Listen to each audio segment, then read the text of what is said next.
Hello, everyone. Welcome on over to the Winthrop channel. We're ready to get into some collegiate action, and yeah, it's gonna be a fun time. My name is Travesty. I'm joined here with Summer. Summer, are you?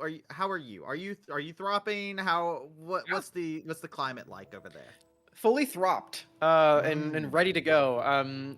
I unfortunately am the only person here actually in Rock Hill right now. Unfortunately for me, I should say, because everyone else is down in Texas at the LAN.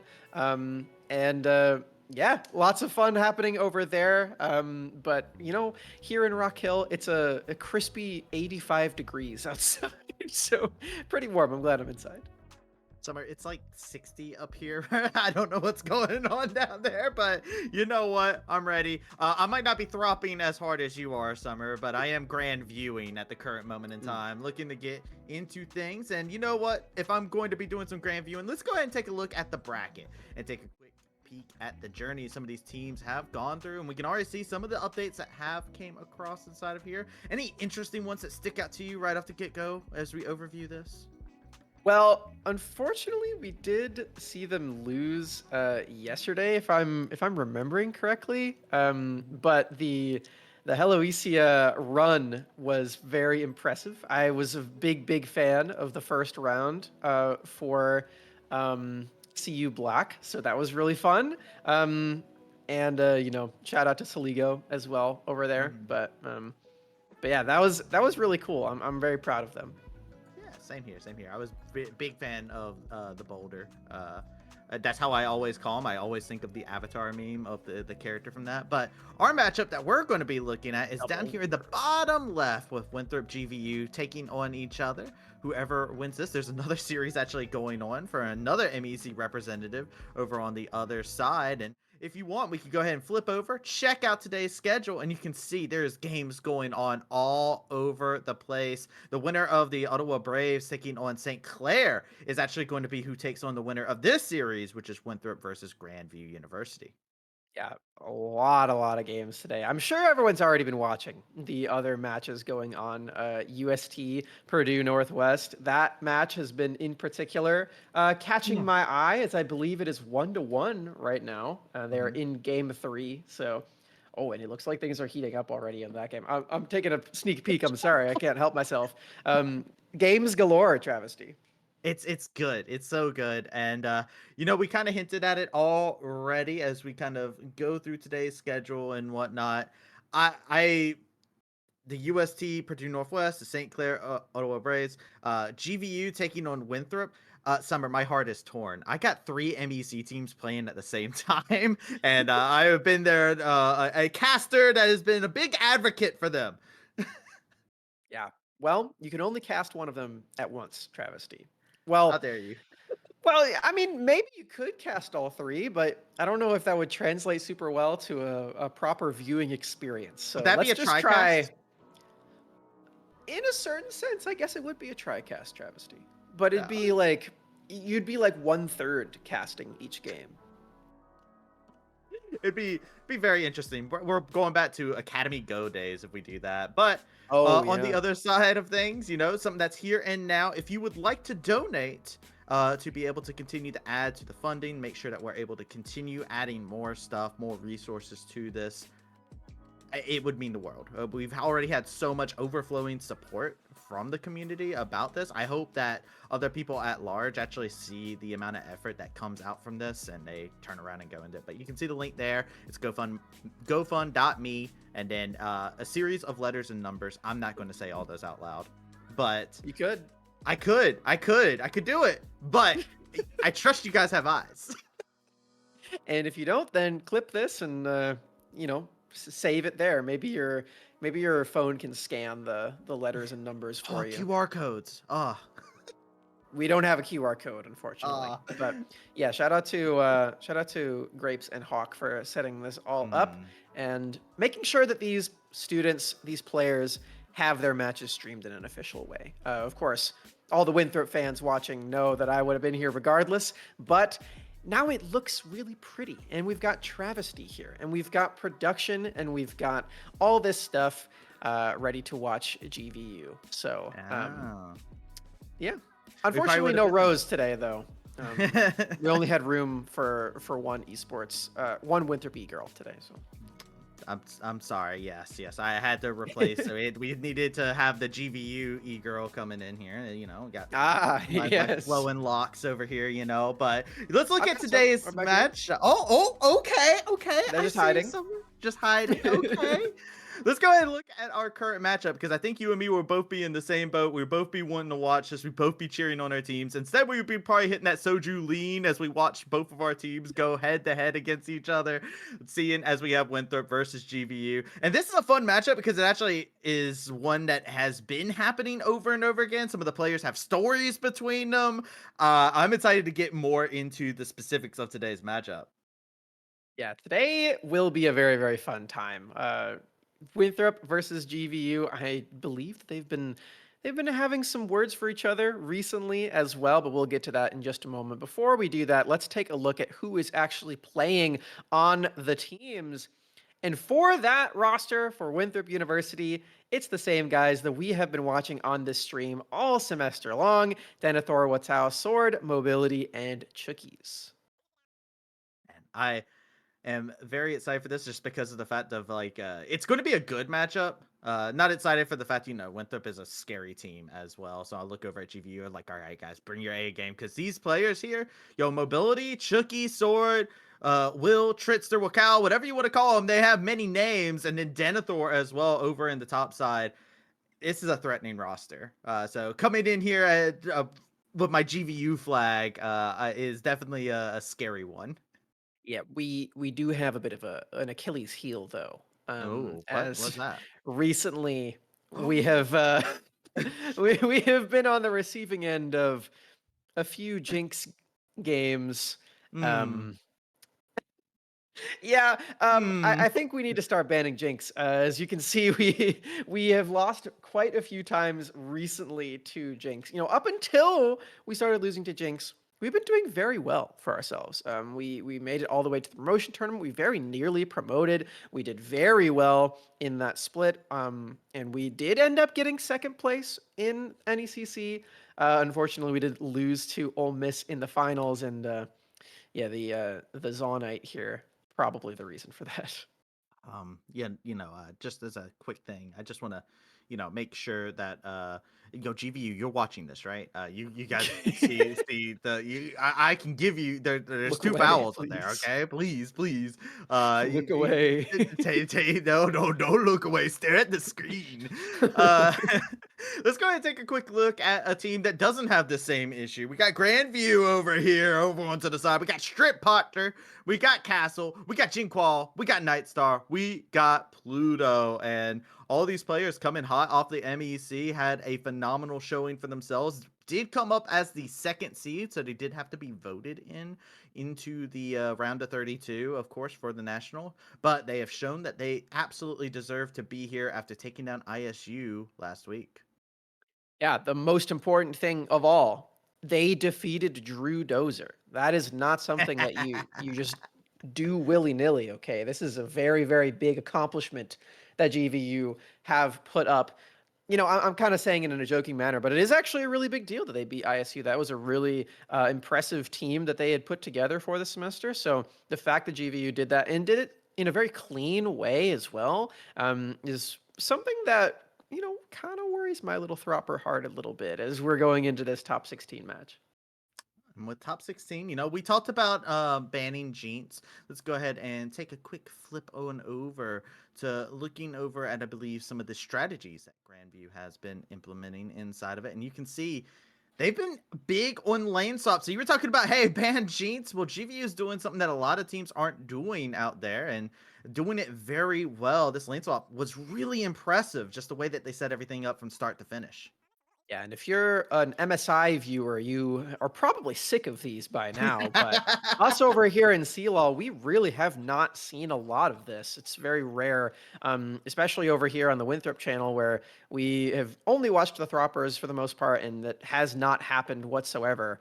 GVU have this strategy in their back pocket that they can show, and Particularly useful, probably, against a team like Winthrop that does have a very strong carry threat in the top lane, which is Denethor. Denethor is terrifying. Denethor scares me beyond belief. Uh, He's a but nice guy. look, I've only known Denethor in the Rift, you know. Denethor in Mm, the Rift is a much different beast. Does right. not hesitate to solo kill out their opposition. But on the flip side, there's somebody who I'm very familiar with here, Summer. Mm, And mhm. I don't know if you would like to do the honors of introducing them because I've gotten a good amount of time to cast them. Both of us have actually. That's true. Should I do the in the corner thing here? Yeah. I think you should do the Both in the corner for teams this one. both teams are red though. But you know what? Let's do it. In the South Carolina corner, it is Watau in the jungle for Winthrop University. He started playing competitive with Wildcard Gaming all the way back in 2021. It feels like yesterday, but it was 3 years ago, travesty. Mm. But he didn't start in collegiate until just last year at Ottawa, who I know you're rooting for over on the other stream right now. And last but not least, he was the MVP for last season over in the MEC. Yes. I have grown very familiar. Breaks my heart to see that I have to guide in their opposition inside of this because over here on the black and red corner, I guess I should probably just do a special voice for this one, right? I should get into it, right? You need We to, yeah. got Castle. Started playing competitive in Team Ambition in 2021. Started playing with GVU in 2022. Also, for some reason, put ISU as the winners in their first round matchup. I don't know why he did that. There you go. That's Castle. Castle is an enigma. I love Castle with a fiery passion. Castle also said that they wanted to get their get back. Trickster got MVP. If it wasn't for them getting MVP, Castle would have been MVP. They were runner up Mm. in MVP voting for 2023 MEC. So, you know, Castle kind of has their get back. They want to kind of show everybody I have grown and I'm ready to beat Trickster, Wakao, Will. I'm ready to take them out. Well, is Castle betting on the opposition today as well? Is this a conspiracy in the Maybe CLOL that bracket? empowers him, Summer. Maybe it does. Maybe he does. He expected his team to not make it out of top The 32, I lower he is suppose. in the prediction for the brackets, Right. the stronger he becomes. Yes, he is becoming more and more powerful as the days go by. I'm sure he's very happy about people predicting Winthrop to win today, as Mm. they have had quite a strong performance throughout this semester. It really is up until very recently when teams seem to have found our kryptonite in that jinx. However, that has not stopped us from getting more wins recently. As I was mentioning before, we took a little trip down to Texas. I forgot that we actually did fly Oh. back yesterday, so they are in Rock Hill right now. But they brought back with them a trophy. Ah. You know, this trophy was at the expense of GVU, which is a It very was. interesting thing to take note of. You talked about the Ole Miss at the finals, but before the finals, right? They had to face off against one another back then. And inside of, I did a little content piece called MEC Unleashed, and Ah. inside of it, Castle turned around and said, "I don't want to lose to them like 7 games in a row." So I, I know that Castle is like ready to get in here and make sure that they bring the competition up. Well, I hope so. I hope we get a competitive series because, I mean, we saw in the background of that image taken by our photographer, Max Prosser Media, by the way. Shout out to him. Um, Hopefully, it's not just a clean sweep like it was at that series in that LAN. But yeah, we'll see. Because me personally, Travesty, Hmm. I'm feeling I'm feeling a 3-0. Oh, oh, you are feeling a 3-0. Okay. Well, you know what, Summer? I get it. I get it. You guys just had a great series inside of LAN. Against this You, team against this team in particular. I get the 2 love days that ago. you have for him. But yeah, it was pretty recent. The wound is still fresh. Uh, I will give you guys one game though. Because this is the collegiate championship, and I just have faith right here, right deep in my heart. I'm behind enemy lines. I'm back here. I'm where everybody is thropping out, being the sole person with their flag looking to defend. GVU, I got them on that 3-1. I keep my faith very close to my heart as well, as you can see. They don't have much GVU merch. Summer, I don't have Yo, I need to contact. Oh, stop! Don't put it closer to the camera. No, stop it, Summer. Don't make it closer. Drops out. GVU is going to let the Sathrops in at this rate. They're going to make sure that they do not get to have their way. I'm excited as well because we kind of talked about the economy of these two different teams, talked about some of their personalities, some of the ways that they're going to clash. I'm gonna be real with you. We've had some of the other games going on, and I do wonder if any of these MEC teams, or even Winthrop as well, have been kind of watching those games because drafts have been a little crazy and a little silly in some of the other games. So Yeah. I've been like, oh, CLOL's kind of always like that, you know. yeah, There are 32 teams in the bracket. There's always going to be something crazy going on. My thing has always been just stick to what you know you're very good at. Stick to what you, as a team, have been practicing throughout this entire semester, and you'll probably be all right, especially in a longer series like this, because the transition from top 32 to top 16 is twofold, right? First of all, you go for best of 3 to best of 5. This is now potentially a 5-game series going on, and that is something that can definitely drain a player, let alone 5, let alone a coach and like a whole team and everything. But also, there is now the possibility of a losers bracket. I believe it starts here, right? In top 16? uh, no, top 8. No, it's top 8. Okay, well, Top eight. I'm So wrong. this is like everybody's fighting for their right to be able to get Mm. into that run and whatnot. So Okay, well, my point still stands. The it pressure still is stands. even more on because Yes. you are just one series away from breaking into that. And then, I mean, once you do that, then you're feeling a lot more comfortable and you can really find your strive. Because I mean, how many times have we seen a crazy lower bracket sweep in League of Legends tournaments throughout the entire history of the game? The answer is 0 in CLOL because this is the first time this ever happened in CLOL, Yeah. but it's happened a lot of times elsewhere. I did want to bring up to your point where you're talking about pressure and whatnot. I gotta ask you, Summer, how is your team's mental right now? Because you guys just flew in, you won some games. I have gotten it on good authority that Pluto has already started talking trash. I mean, I understand that. I know that there's some personal beef between Pluto and Chookies because Pluto did technically take Chookie's spot on GVU a couple years ago. Now, important to note that Mm. when Chookies left and went to UST, he did win. So I don't think Charles is that bitter about it. No, I don't think so. But it is still a thing where I mean Charles definitely wants to beat his replacement there. I mean it's the principle of the thing, you know. That's just Nobody what wants you to got lose to to do. their old team. Exactly. Yeah, Um, yeah. yeah. If you had asked me how our mental was doing about a week ago, I would have declined to answer. But a land victory always feels good, so I think the guys are in good spirits. Okay. We'll see if Pluto's trash talk is able to get into him. As I did see, one of the messages highlighted by our observer is had a rough morning, and Pluto immediately responds, "Sorry, got to make it rougher." Mm. So we're getting into it. It's going to be a spicy game. I love it for GVU. I'm ready to see the draft. I'm ready to see what these players are going to be able to perform with. See what exactly the surprises may be. Yeah. And it's best 5, so lots of surprises available for us. I personally would really like to see a lane swap come out from GVU. I was already talking about how Mhm. it should be a very valuable strategy to have in their back pocket, especially against Denethor and the rest of Winthrop. And it's not really something that we've played against too often, at least not in official matches. I'm not gonna speak to any of our scrims or anything, but the Oh, you the can spill the official beans. matches. Yeah, you know.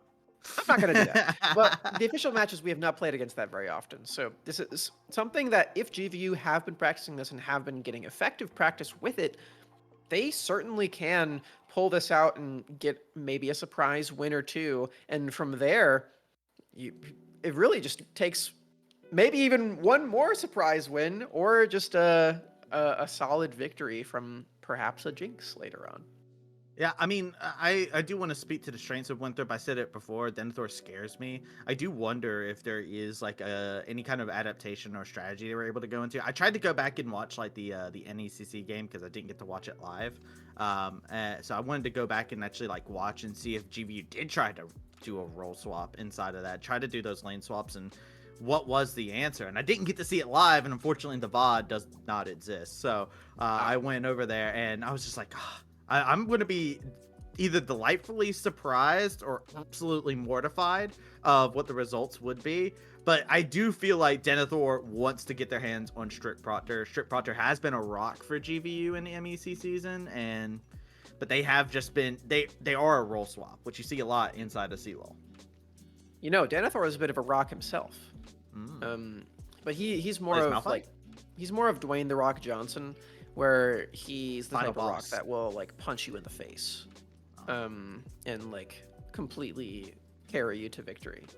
Have you So seen The Rock come back recently inside of wrestling? Because it's been kind of brutal, the stuff that's been going on there. I just want you to know, you might really, be paying. Yeah. There's been moments where he's like taken like the show's like top babyface out and like threw him out in the cold rain and like beat them with their own belt. Is oh, that Denethor? Is that the so persona? is he like a heel now? Yeah, he's a heel right now. He's Oh, he's calling himself the final boss now. I see. So Okay. is Denethor final boss? Is he going around talking his jump, beating everybody up, walking up to people saying I'm gonna make you bleed, and then later making good on that promise? Like, I mean, sure, yeah. I mean, he's gonna crush GVU. So if that's what that means, then absolutely. I was more thinking of like the journey to the center of the earth, Dwayne the Rock Johnson, where he's leading Josh Hutcherson on the path, that's and a that's a dated reference. Summer. yeah. How many of the students that we're casting today have seen that movie? Do you think? I I I I'm gonna make a bold assumption. I'm gonna say one. Hmm. I think Well, one player probably has seen that movie. maybe Charles. Maybe Charles has seen it. Um, Big Rock fan. yeah, I mean, he could be. He's got the Jumanji Blu-ray on his wall. He's got this is fan Like fiction by like the way. This is old not real. Jumanji or new Jumanji? The one that Dwayne the Rock Johnson is in, Travis Knight. Okay, just making sure. This is what the point of the joke is. I'm just making I'm, sure. like, I'm I'm like, listing the Rock movies. He's got all Moana's tattoos or Maui's tattoos. oh, are they a big fan of the Tooth Fairy? Yep. Okay. That's a Absolutely. diehard fan right there. Yep. Okay. What's Hobbs and Shaw? He was in that one. Oh The yeah. One of mhm. the lead roles in that one. Yeah, Yep, yeah. yep. He's one of the Right Fast and the with Furious Jason guys. Statham. I don't think that's how you say that. You sure? I'm pretty sure. 'Cause we're I believe getting into the draft now. Yes. So we can stop talking Let's about get this. away from our factoids on what kind of merch our players are shilling right now. Let's get into the game, and we can already see Winthrop's over on blue side, GVU on the red. All right. Yep, starting things up. I assume that we had first pick for this, as we do typically go for blue, but we'll see as the rest of the series progresses. Starting things off with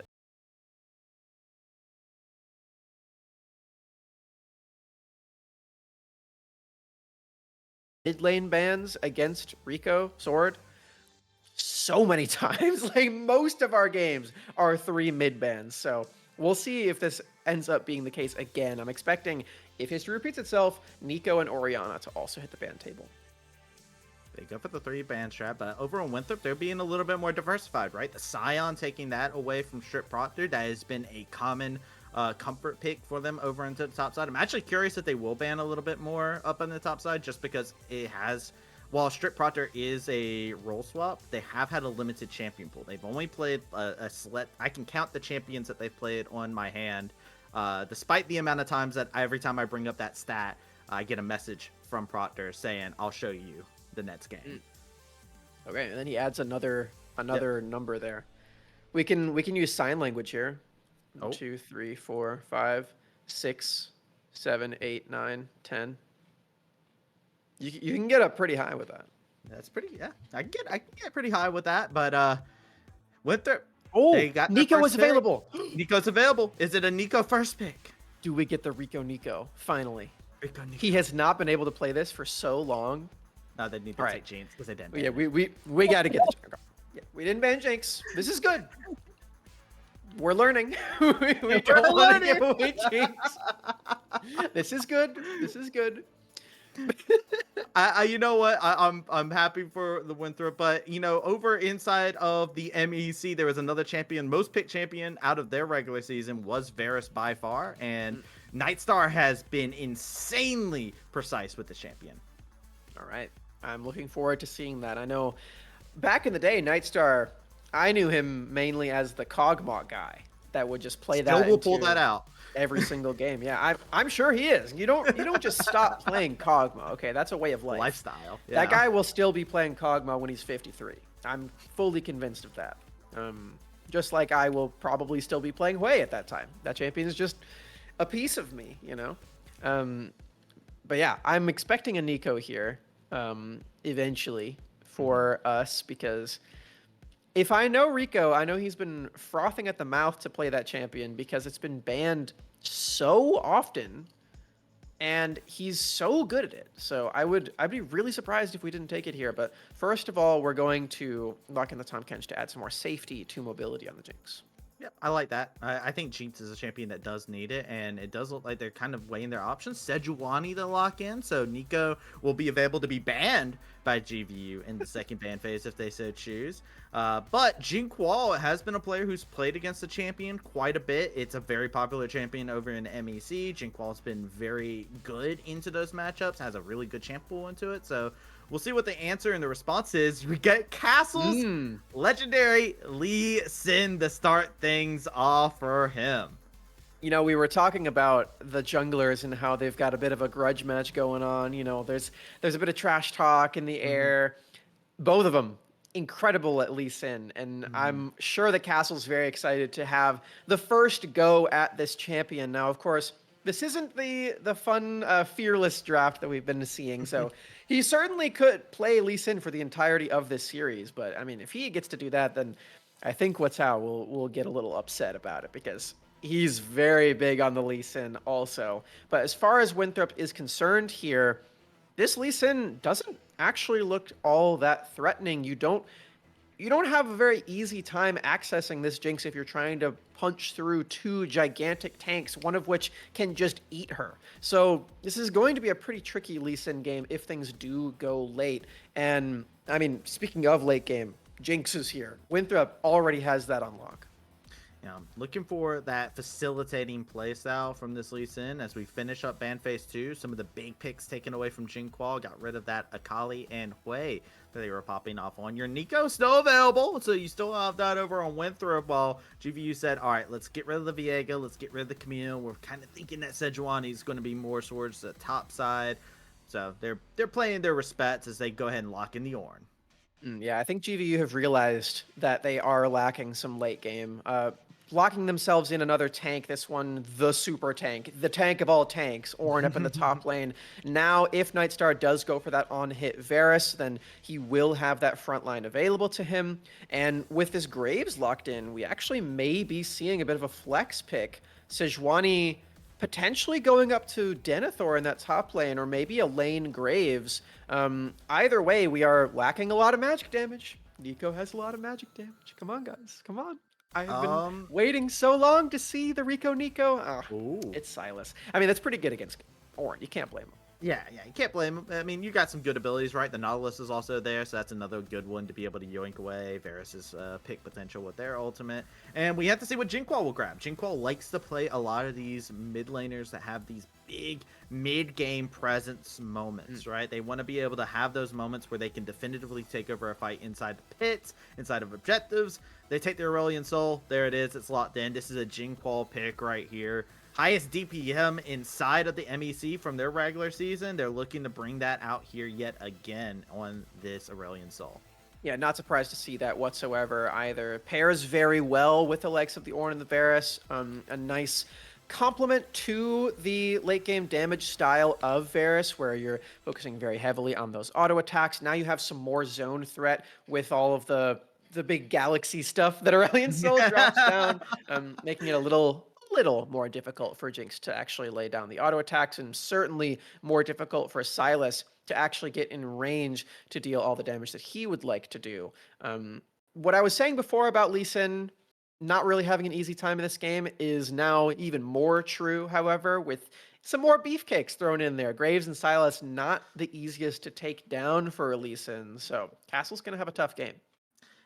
Yet again, it kind of goes back to the facilitating part, right? Like, I feel like you're just trying to safeguard your competition. Well, not your competition, but your teammates at this moment in time. I You don't would want hope to not. safeguard them. So you cannot safeguard anybody on the opposing team. Thankfully, no friendly shielding. But I think that's what the terminology would be called. But anyways, Sure, yeah. yeah, sure. But on the other side of things, like you were just talking about, this composition from Winthrop is like right up in your face. There's just the Yeah. cheats in the back, just like hitting you with rockets. Like, have mercy, please. Yeah, this is really funny. This reminds me a lot of the Campbellsville comp that we played against in game 2 of our round of 32, where they Mm, beat us, where they just mm. had like four melee champions and then a Jinx. And then they just brawled the entire time. And eventually, They at like learn. 45 minutes, they won the game. I think Winthrop may be adapting via osmosis at the moment, picking up some strategies from their foes. As this is going to be a fun one to see if mobility can really step up to that mantle that Campbellsville kind of laid out for him. I do want to touch on Jinqual on this Aurelian Soul though. You were talking about the short range, right? That's out there besides mobility, of course. Aurelion Soul's really good in the short range carries, Yeah, right? true. Just hitting the E key is a very fun and interactive tool inside of team fights, and every melee in this composition is miserable in it. Yeah, this is going to be pretty interesting to play into if it does get really late game, because when there is the Jinx and the Aurelion Soul, that scaling is pretty evenly matched, as you said. So maybe a 45-minute Jinx isn't actually enough to win this game. I like the way that GVU has adapted for the rest of this draft to make that a little bit more close if it does go super late. Also got the comfort that goes from. I like the fact that they did optimize, saying, we need to get Proctor their Ornn, right? Like, that has been a pick that we've seen. I talked about it earlier on. It's been like the Scion, Udyr, Ornn. Skarner's been added into the mix here recently as well. I think they've played a couple of Malphite games as well. So it's been primarily the tanks. They went from playing support up into the top lane, and they've been making sure that this change has been so easy for them. They've been making sure that Proctor is set up for being able to play the champions that they're most comfortable with. We've even seen some teams inside their conference try to like ban out Proctor to no success. But there we go. The pause is over. We're ready to get into game here. Winthrop over onto the blue side. We got GVU on the red side. Let's see which team is going to be able to start off things hot and ready. We're getting into game number 1. We are ready to hop right into this. This is a best of 5, everybody. We're going to be here for quite a while if things do go the distance, which would be very fun. Although, Mm.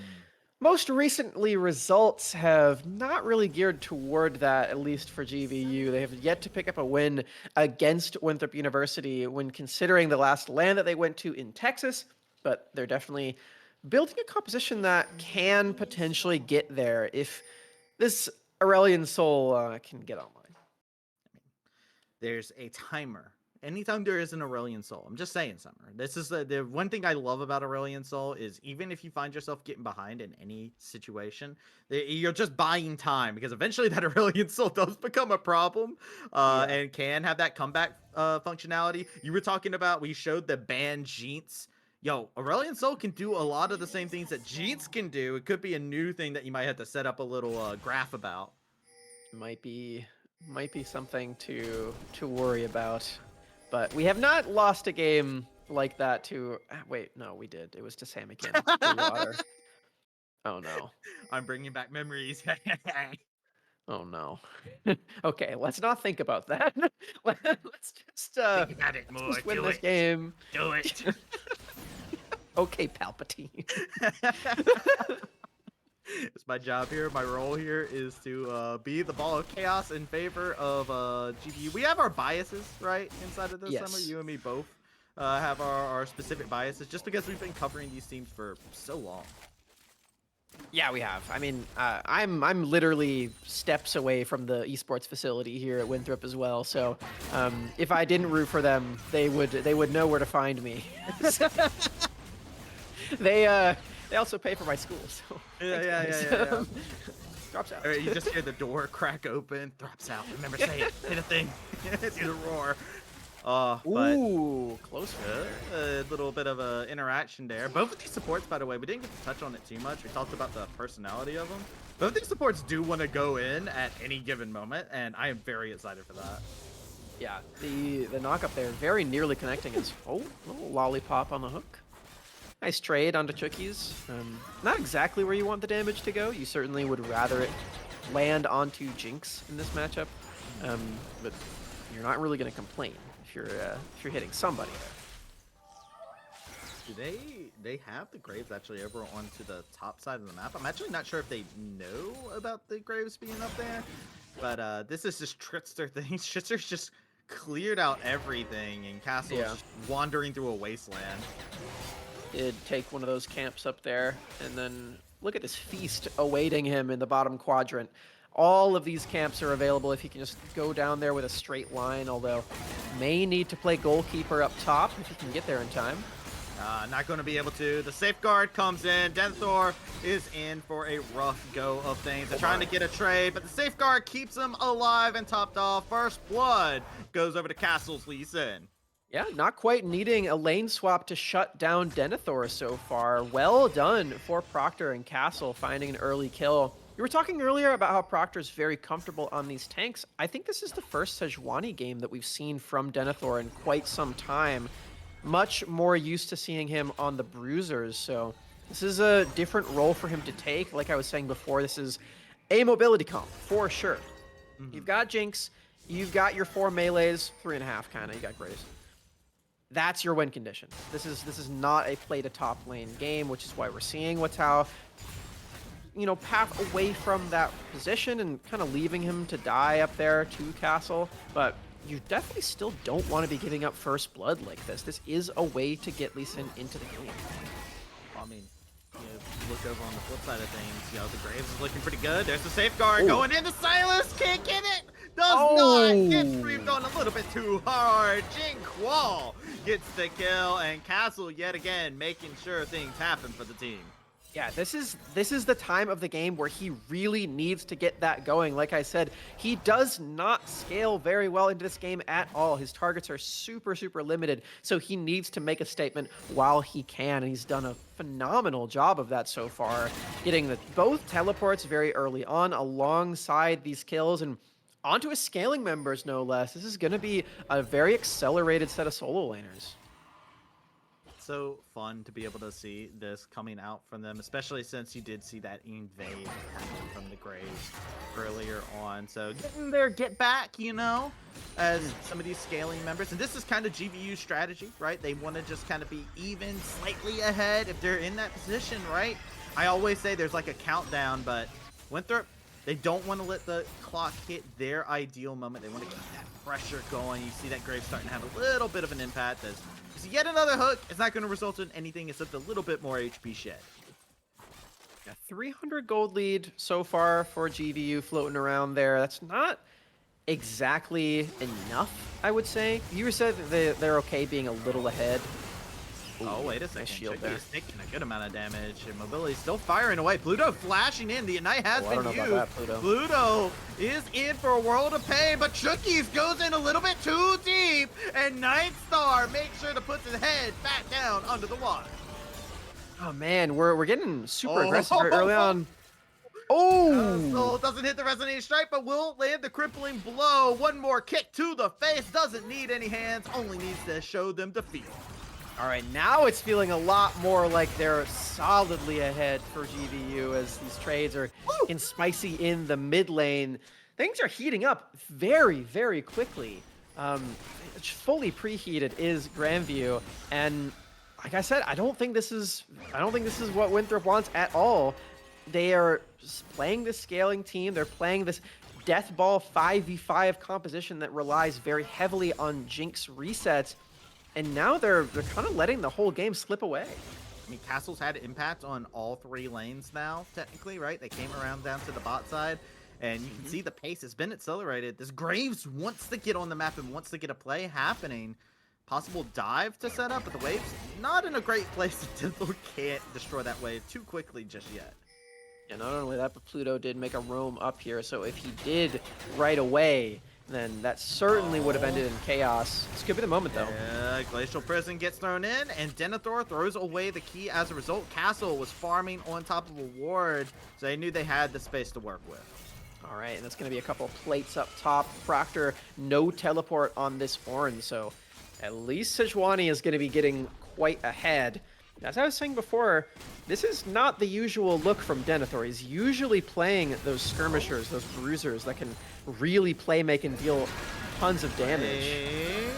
Will taking a good amount of damage. Doesn't hit the Call of the Forge God. A little bit of a whiff on the back end of the fight. Hits another dredge line, but still just trades back and forth as Castle getting feisty over the chickens. And check it out yet again. This red buff does not belong to GVU.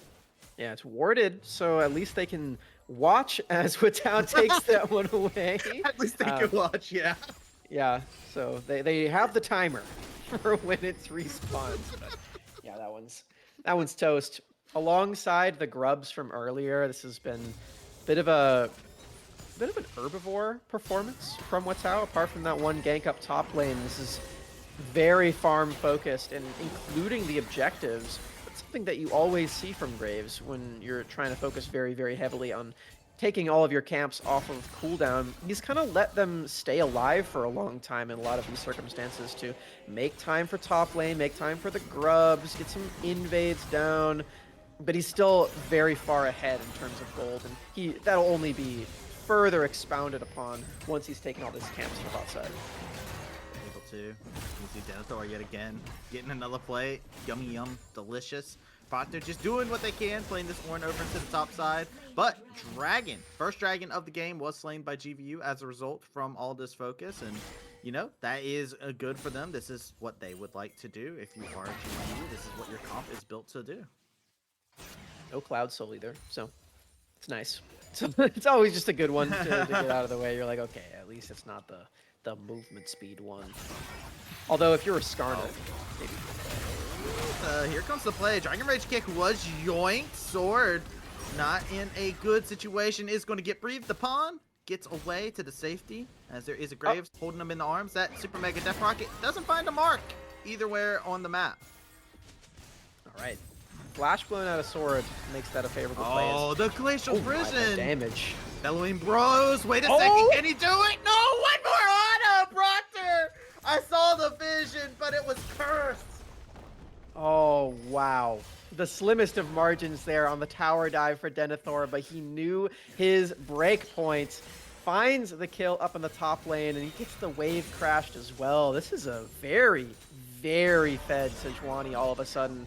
I was saying before how Denethor's not really playing a carry here, but he kind of feels like he is, even still.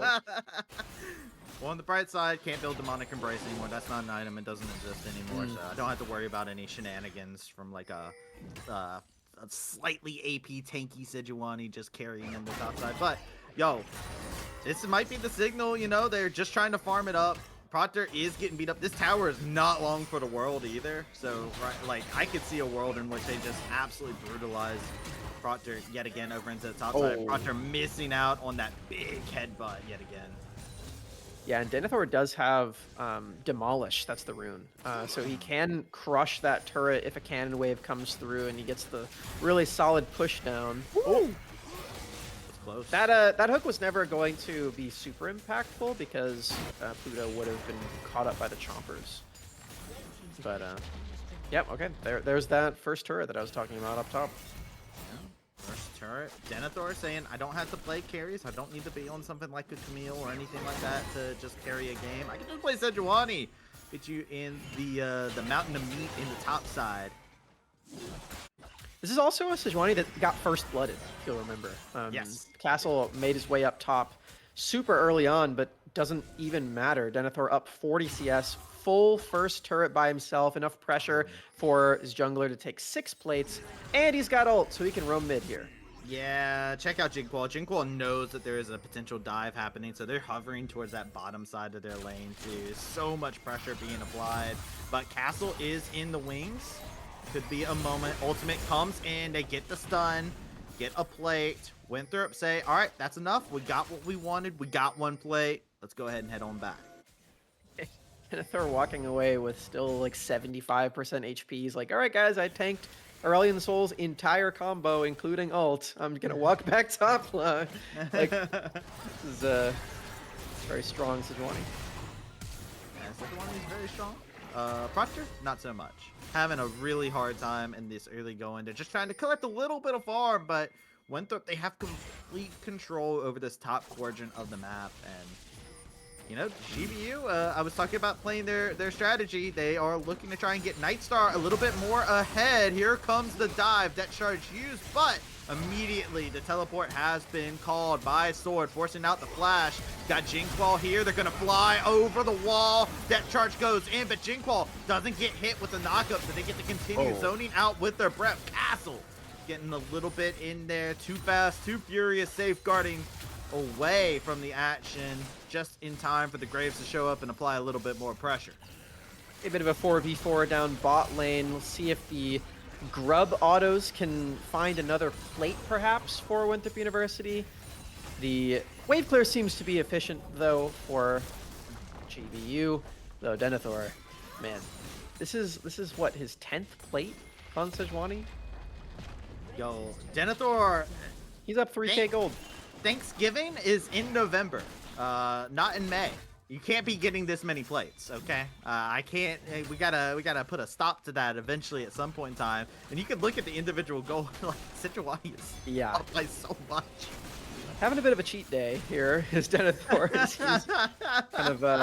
kind of engorging himself on all of the plates. Oh no, that's far! That's the wrong place, the wrong neighborhood to be into. Winthrop immediately grabbed that kill. Never saw it coming.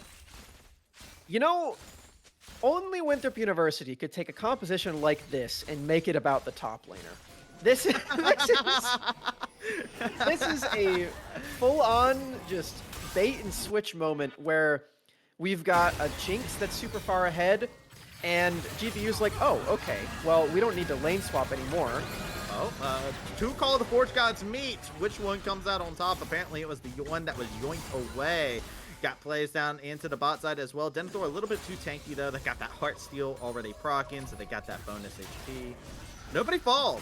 Only ultimates traded. And you can see that they're trying to duke it out around these neutral objectives. Herald is up. Looks like Throp should have themselves in a position to have complete control over the pit. Yeah, this top side has been completely Rock Hill territory. The flag has been planted.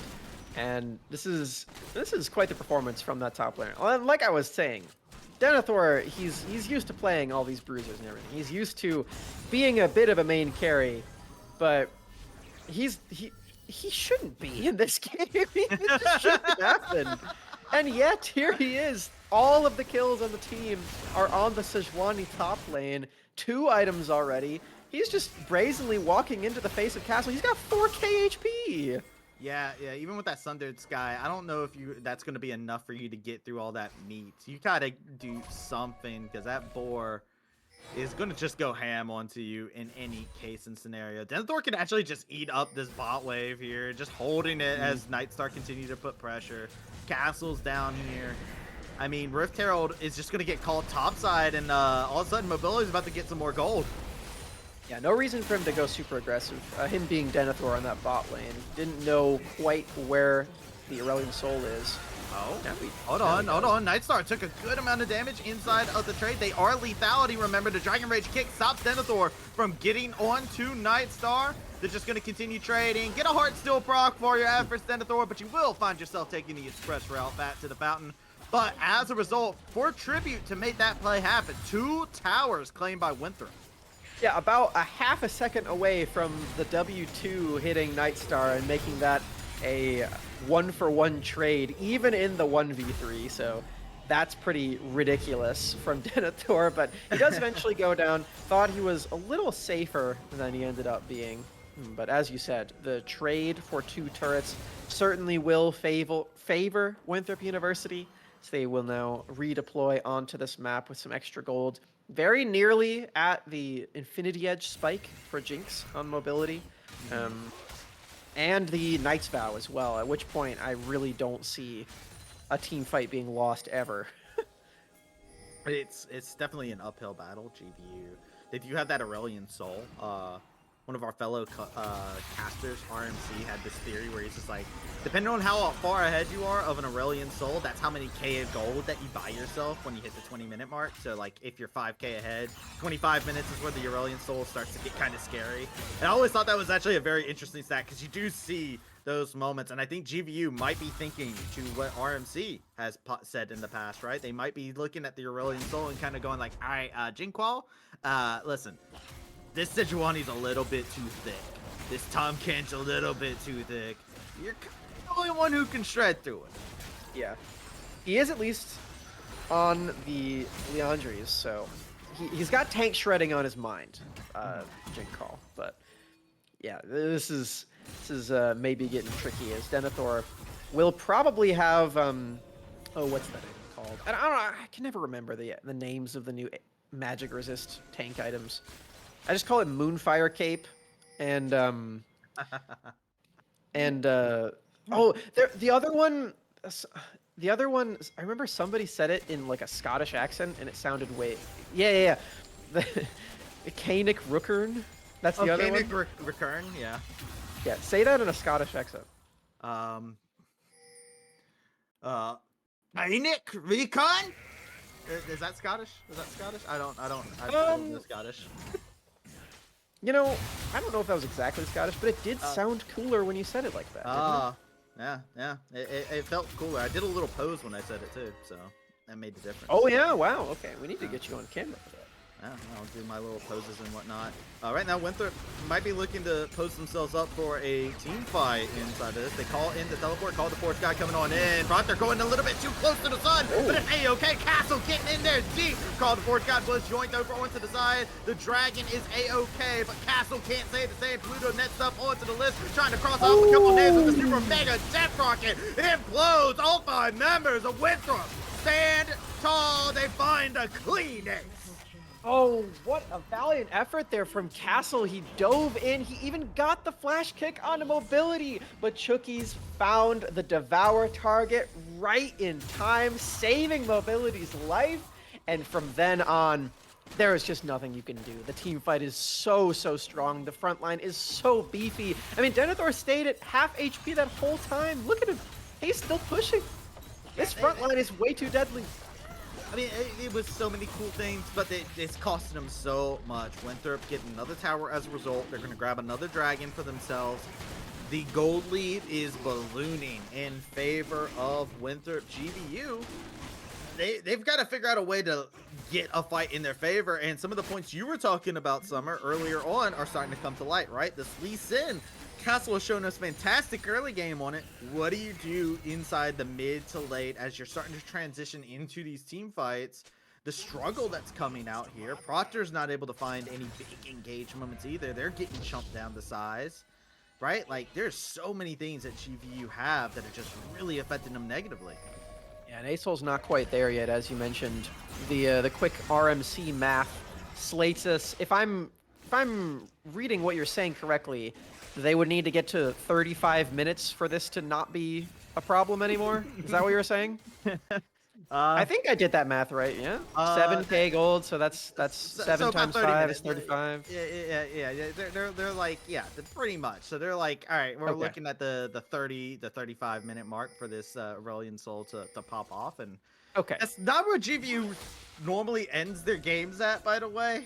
Usually this is about the time where they take a lead and they run wild with it. They don't normally have to fight from behind like this. Yeah, this is a tough look as everybody grouping up here. Could be a big Ornn ult if we see a fight in this corridor. Doesn't really look like GVU wants to take a 5v5 anymore, and you can't really blame them. At this point, you need to stall out for your Aurelion Soul to get a Oh bunch of no, items. not And Star! Call yeah. out of position. The Glacial Ooh. Tomb leads to Doom, and that is a double kill for Cal. They're going to continue pushing on forward. Pluto next up Yep. on the list. They're going to cross him off eventually. Sword gets the kill, and GBU, they cannot find space to breathe. Winthrop just constantly making them feel claustrophobic in this map.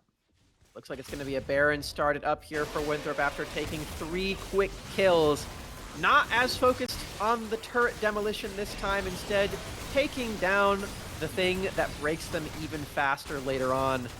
With Baron buff and 6 grubs available alongside this 2-item Jinx, that base is going to die very, very quickly.